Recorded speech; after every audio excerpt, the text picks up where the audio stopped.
Assalamualaikum warahmatullahi wabarakatuh. Berjumpa lagi dengan saya Pak Tarno dalam pelajaran kimia SMA kelas 12. Kita akan lanjutkan pembahasan tentang sistem periodik unsur SPU. Pada bagian kelima ini akan saya jelaskan beberapa gulungan yang penting di dalam tabel SPU. Silahkan dicermati tabelnya.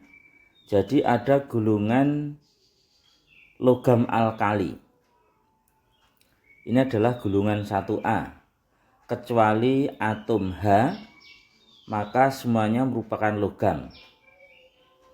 Mulai dari Li, Na, K, Rb, Cs, dan Fr. Gulungan alkali berarti konfigurasi elektronnya berakhir pada S1. Yang kedua adalah logam alkali tanah atau gulungan 2A. Terdiri dari Be, Mg, Ca, Sr, Ba, dan Ra. Dan ini konfigurasi elektronnya berakhir pada S2.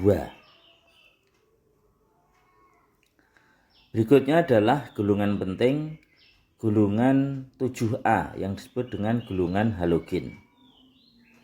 Terdiri dari F, Cl, Br, I, At, dan Ts. Golongan ini konfigurasi elektronnya berakhir pada P5. Dan yang terakhir adalah gulungan 8A yang disebut sebagai gas mulia. Terdiri dari He, Ne, Ar, Kr, Xe, dan Rn. Ini disebutkan juga OG. Gulungan gas mulia semuanya memiliki konfigurasi elektron yang berakhir pada 6 atau P6. Sudah stabil. Kecuali helium itu berakhir pada 2S. Itulah beberapa gulungan penting di dalam sistem periodik unsur. Keterangannya, logam alkali bersifat lunak dan ringan, sangat reaktif karena mudah melepaskan elektron valensinya, bereaksi dengan air membentuk basa yang mudah larut dalam air. Itu adalah sifat logam alkali. Lunak ringan ini bisa diiris nih, pakai pisau.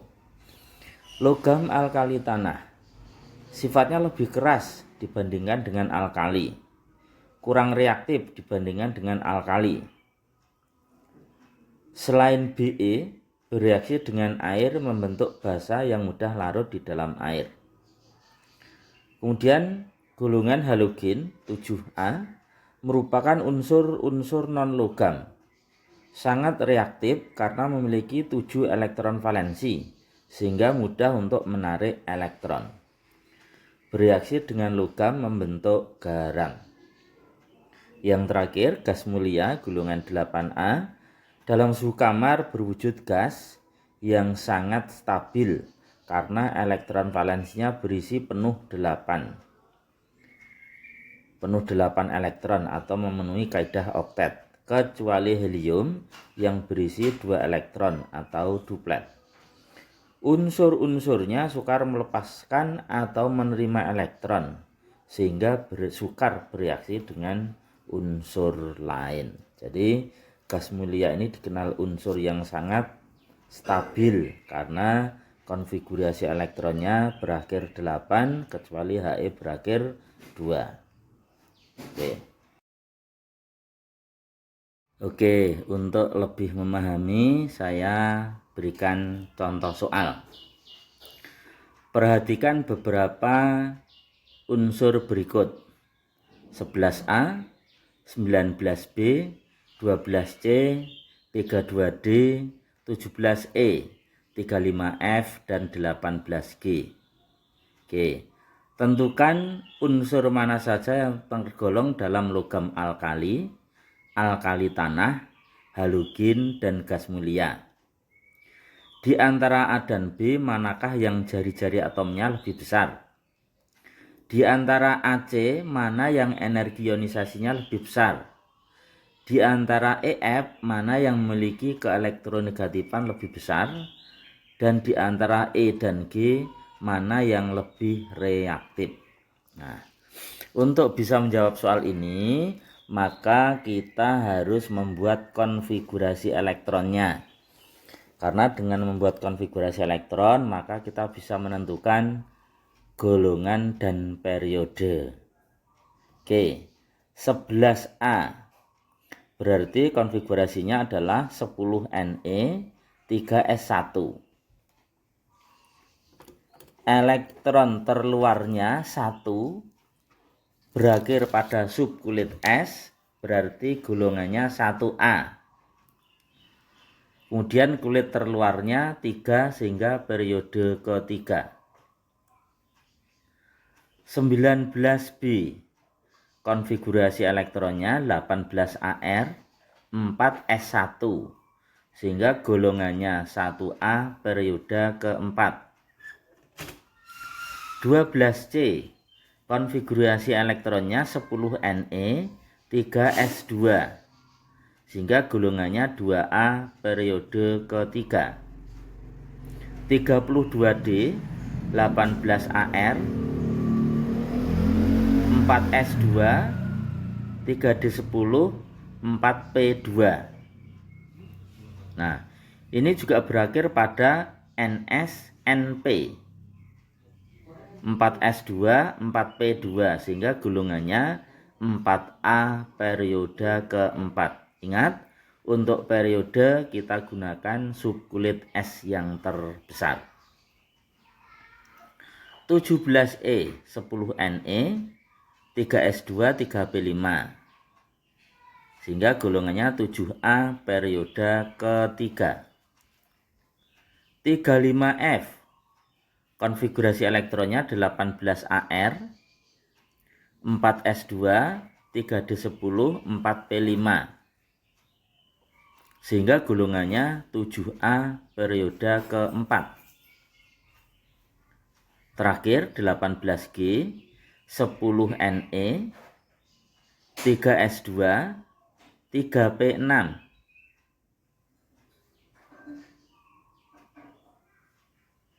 sehingga golongannya adalah 8A periode ketiga. Saya kira sudah mudah nih ya.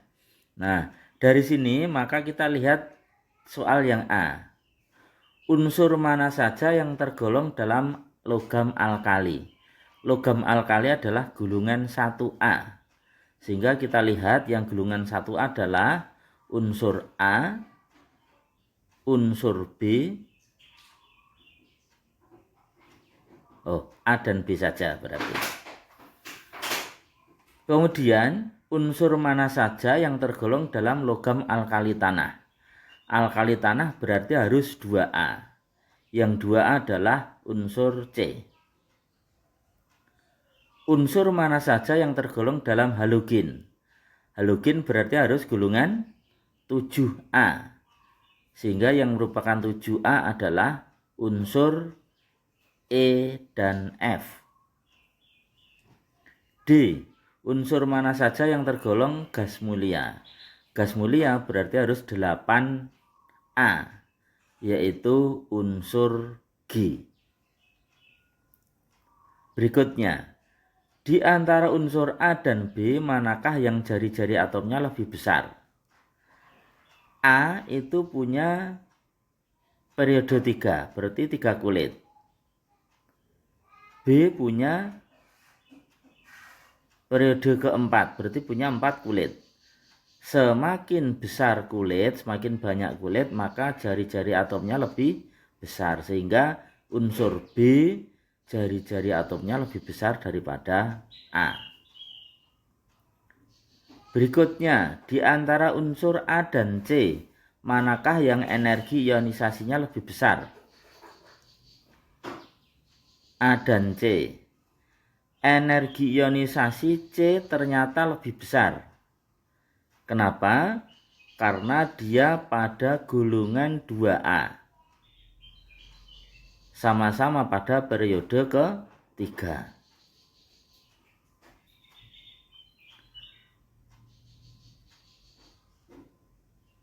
Kemudian di antara unsur E dan F, manakah yang memiliki keelektronegatifan lebih besar? E dan F. E itu gulungan 2A periode 3, F gulungan 7A periode keempat. Yang lebih besar adalah yang E, karena E periodenya 4 E periodenya 3, sedangkan F adalah periode keempat. Di antara unsur E dan G, manakah yang lebih reaktif? E dan G mana yang lebih reaktif? Tentunya unsur E, karena G itu adalah gas mulia yang sangat stabil atau tidak reaktif. Oke, demikianlah untuk pembahasan kali ini.